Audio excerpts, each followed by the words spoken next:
হরে Krishna, Radhe Radhe. So তোমরা সবাই কেমন আছো অবশ্যই আমাকে জানিও। তো আমাকে একজন ইনস্টাগ্রামে ডিএম করেছে যে বেশ কিছু ইনস্টাগ্রামে আমি এই চ্যানেলের উপরে ডিএম পাচ্ছি।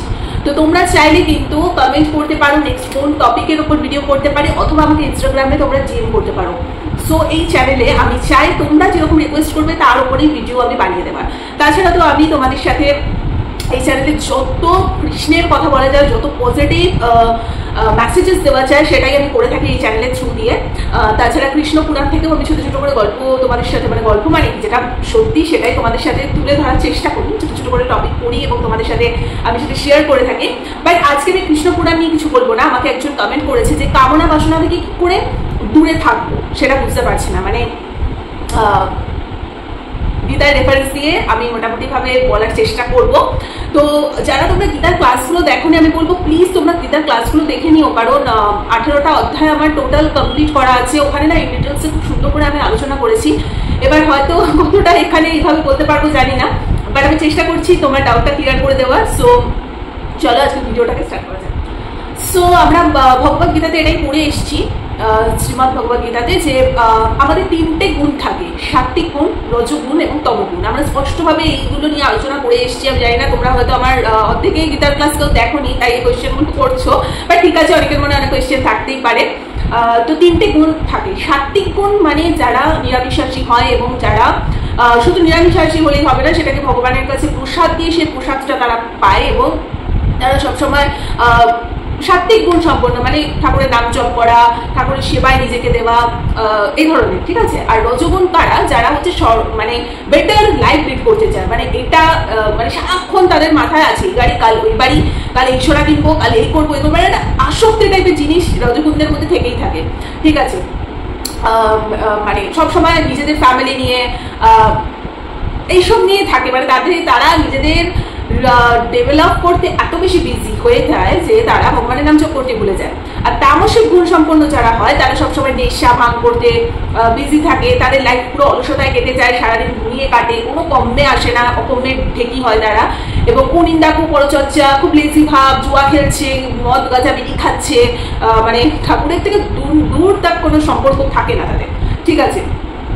সবসময় শুধু তাদের এই কামনা বাসনা এই জিনিসগুলোই তাদের মধ্যে থাকছে, ঠিক আছে। স্বাভাবিক, যাদের খেলে কোনো কাজ কর্ম নেই তারা তো সারাদিন ওই আজকাল যেটা হয় যে ফোনে উল্টোপাল্টা ভিডিও দেখা বা উল্টোপাল্টা স্ত্রী সঙ্গ করা বা পুরুষের সঙ্গ করা, এই সমস্ত নোংরামি যেগুলোকে বলে এক কথা সেগুলো করে থাকে। এগুলো হচ্ছে সব তামসিক ক্যাটাগরিতে গিয়ে পড়ছে। তো এই 3টে গুণ মানুষের মধ্যে থেকে থাকে। এবার তোমরা নিজেরা দেখো যে তোমরা কোন গুণের ক্যাটাগরিতে পড়ছো। এবার তুমি আমাকে যে কমেন্টটা করেছো যে কামনা বাসনা থেকে কি করে মুক্তি পাবো, তো ডেফিনেটলি তুমি বুঝে গেছো যে তুমি কোন গুণের আন্ডারে পড়ছো। এটা আমি আলাদা করে বিশ্লেষণ করলাম না, আশা করি তুমি সেটা বুঝে গেছো। এবার সেখান থেকে মুক্তির একটাই উপায়, সেটা হচ্ছে ভগবানের নাম জপ করো, ঠিক আছে। যতদিন না অব্দি নিজেকে ভগবানের কাছে স্যারেন্ডার করছো ততদিন কোনো কিছুই হবে না, কোনো সদ্গতি তুমি দেখতে পাবে না। একমাত্র ভগবানই আছে যিনি আমাদের সঠিক গাইড দিয়ে সঠিক রাস্তায় নিয়ে যেতে আমাদের হেল্প করে। সো সারাদিন অলসতা হয়ে শুয়ে বসে না থেকে, কুনিন্দা কুপরচর্চা না করে, উল্টোপাল্টা কাজে লিপ্ত না হয়ে, পার্টি, আজকাল জুয়া খেলা, তারপরে নোংরা ভিডিও দেখা, ইনফ্যাক্ট লিভিন অনেক এখন বেরিয়ে গেছে নতুন সব ইয়ে। সো এই সমস্ত খুব কর্ম থেকে বেরিয়ে এসে একটু একটু করে চেষ্টা করো ভগবানের নাম জপ করতে, সুন্দর সুন্দর ভিডিওগুলো দেখতে। আই থিঙ্ক যে তুমি হয়তো চেঞ্জ হতে চেয়েছো, না হলে তুমি আমাকে এই চ্যানেলে কেন ভিডিও করে দিতে বলবে, কেন আমাকে কমেন্টটা করবে? অবশ্যই এটা একটা গুড সাইন। হয়তো একটু একটু করে ঈশ্বরের আশীর্বাদ থাকলে তুমি এই স্টেজটা থেকে বেরিয়ে আসবে। কামনা বাসনা করার জন্য তো ভগবান, বা আলস্যতা হয়ে শুয়ে বসে থাকার জন্য ভগবান এই পৃথিবীতে মানুষ রূপে আমাদের জন্ম দেয়নি, ঠিক আছে। যারা গীতাতে স্পষ্টই বলা আছে যে যারা তামসিক গুণ সম্পন্ন মানুষজন হয়ে থাকে তারা কিন্তু নেক্সট জন্মে পশুজনিতে জন্মগ্রহণ করে। কেন পশুজনিতে জন্মগ্রহণ করে? কারণ পশুদের কাজ কি? তাদের কাজ মৈথুন করা, স্বাভাবিক ব্যাপার। তাদের কাজ মৈথুন করা, বাচ্চা জন্ম দেওয়া, খাচ্ছে, ঘুমাচ্ছে, এই তো তাদের কাজ। তাদের তো আর কোনো কাজ নেই, না তারা হরির নাম উচ্চারণ করতে পারছে, না দুটো মানুষের সেবার কাজ করতে পারছে, না কিছু করতে পারছে। তাহলে মানুষ রূপে যারা এই ধরনের কাজ করে থাকে তারা কিন্তু নেক্সট জন্মে পশুজনিতে জন্মগ্রহণ করে, কারণ তারা পশুর মতো আচরণ করছে। তাই ভগবান এটাই বলে, গীতাতে স্পষ্টই বলা আছে যে তোমাকে মানুষ রূপে জন্ম দিয়েছি, তুমি কোন কর্ম করনি, সারা জীবন এইসব করে গেছো, তো তুমি নেক্সট জন্মে আরামসে পশুজনিতে চলে যাও, তোমার দরকারই নেই মানুষ জনিতে জন্মানো। সো বি কেয়ারফুল, ঠিক আছে। তো এটা বলাই আছে, গীতার ক্লাসে আমি সুন্দর করে আমি এক্সপ্লেনেশন দিয়ে সবটা বলেছি, ঠিক আছে। তাও আমি ছোট্ট করে এখানে এটাই বলে দিলাম তোমাদেরকে, মানে স্পেশালি যে কোয়েশ্চেনটা করেছো তাকেও আমি বলছি যে আস্তে আস্তে ইউটিউবে ফোন ইউজ যখন করছো, উল্টোপাল্টা কাজে কেন ফোন ইউজ করছো, ফোনটা তো আমাদের অনেক ভালো কাজেও আসতে পারে। কত মানুষের মোটিভেশনাল ভিডিও দেখে আমরা এনকারেজ হয়ে বলো তো কত কিছু জানা যায়। যার যে টপিকটা নিয়ে অ্যাকচুয়ালি জানার ইচ্ছে না, সেই টপিকটাই কিন্তু সার্চ করবে, ঠিক আছে। তুমি যদি এখন নোংরা ভিডিওর মধ্যে আকৃষ্ট হও, একটা জিনিস দেখেছি, ভালো ভিডিওতে ভিউজ কম হয়, নোংরা ভিডিওতে মিলিয়ন মিলিয়ন ভিউজ। বিকজ আজকালকার কলিযুগের মানুষজনের মেন্টালিটি এত চিপ হয়ে গেছে যে তারা শরীর দেখানো ভিডিও বেশি দেখতে পছন্দ করে। ব্রাদার, আমাদের মতো এরকম যারা গীতার নিয়ে কথাবার্তা বলে, ভগবান নিয়ে কথাবার্তা বলে, আমাদের ভিডিও কিন্তু বেশি কেউ দেখবে না, ঠিক আছে। সো কিছু বলার নেই, যার যার টেস্ট, তো যেমন করবো তেমন ফল। তো সেটাই হচ্ছে ব্যাপার। আস্তে আস্তে একটু একটু করে তোমরা রিলসে দেখো না কত সুন্দর মোটিভেশনাল সমস্ত রিলসগুলো আছে, গীতা নিয়ে কত সুন্দর সুন্দর কথা বলা আছে, কত মহারাজদের সুন্দর সুন্দর মোটিভেশনাল ভিডিও রয়েছে, সেগুলো শোনো, সেগুলো দেখো।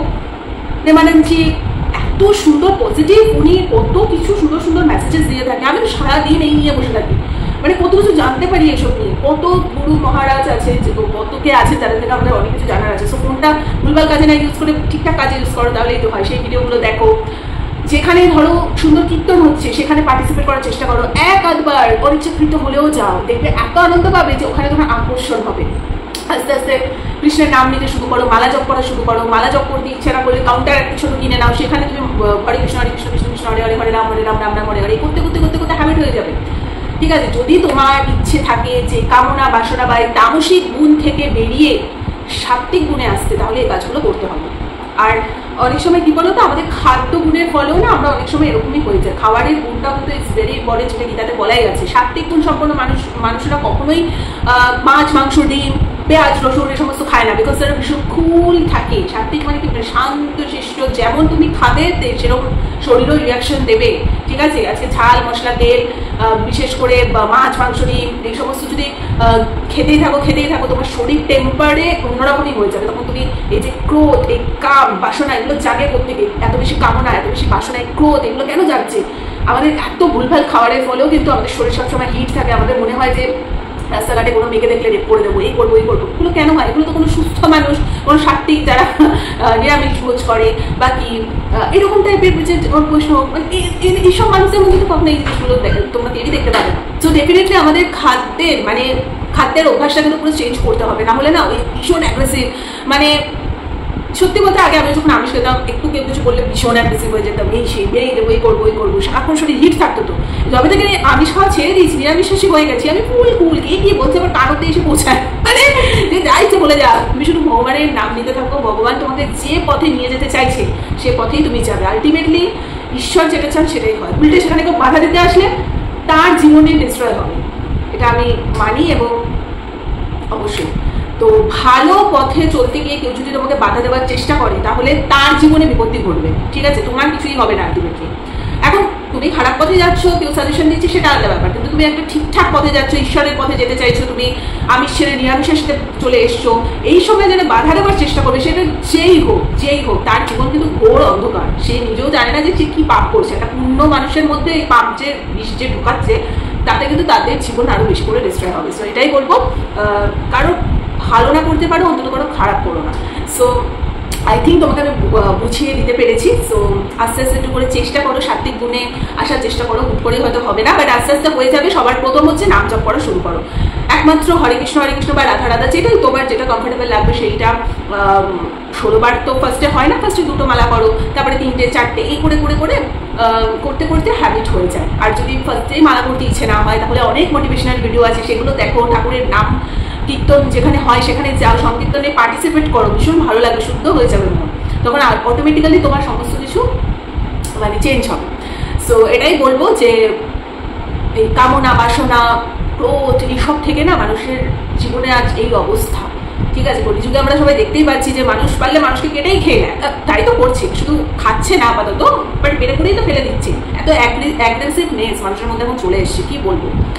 সো যাই হোক, আজকের এই ছোট্ট ভিডিওটা তোমার সাথে শেয়ার করলাম। যদি ভালো লেগে থাকে লাইক কমেন্ট শেয়ার সাবস্ক্রাইব করে দিও। আর এটাই বলবো যে ভগবান রিলেটেড যদি এনি কোয়েশ্চেন তোমাদের থেকে থাকে, তাহলে আমাকে ডেফিনেটলি কমেন্ট বক্স ওপেন আছে, কমেন্ট করো। আমি সেখানে তোমাদেরকে ধরে তার উপর বেস করে ভিডিও বানিয়ে দেবো, ঠিক আছে।